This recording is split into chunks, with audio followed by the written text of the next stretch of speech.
Okay, so I just finished my bunny build for endgame. I think it might be the most lenient build you can possibly get. You can modify it however much you want. It has 16 mod slots left, so you can put like any res you want in it, or really any. You can literally do anything with this build. But for bossing, we're going with a lot of defenses. This also gives some crit hit res. It also increases our damage by like, I say like 10k maybe. So that's pretty good.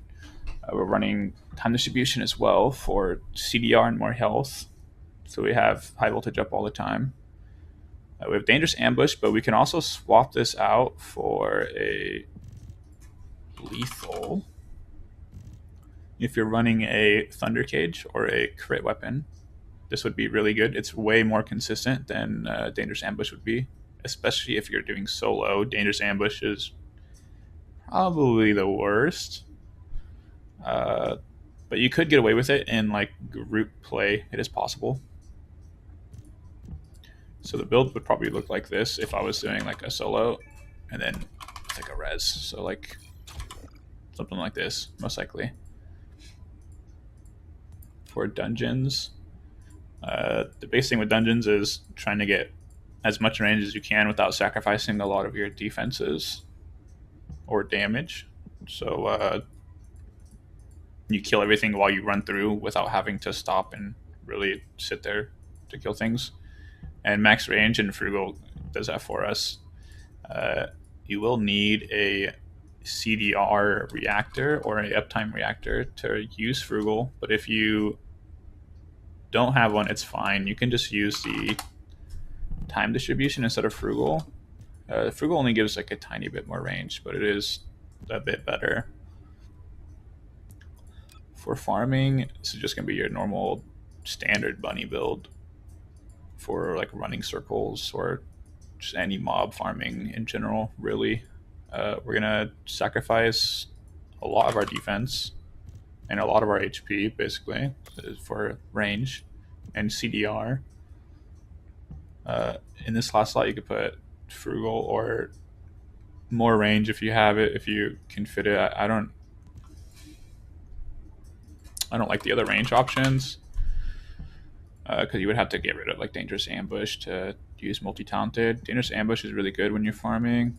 We need a lot more CDR when we're doing mob farming because normal lightning emission is a lot longer cooldown than the high voltage.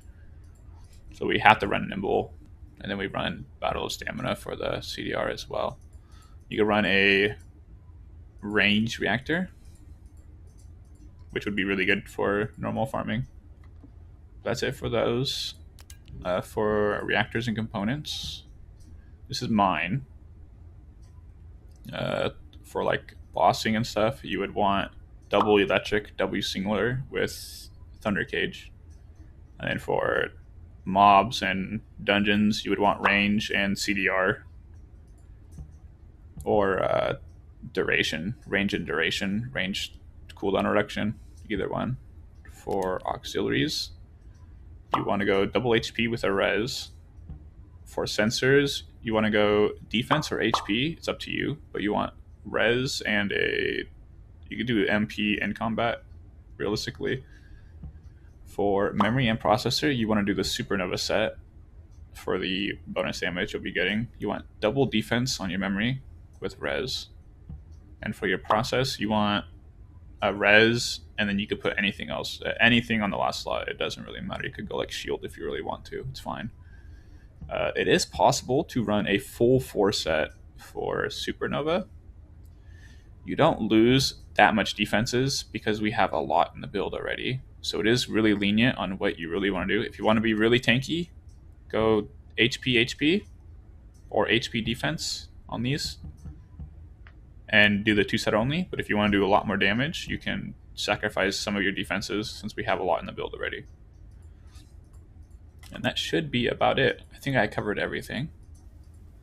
Thank you for coming to my TED Talk ×2. Thank you.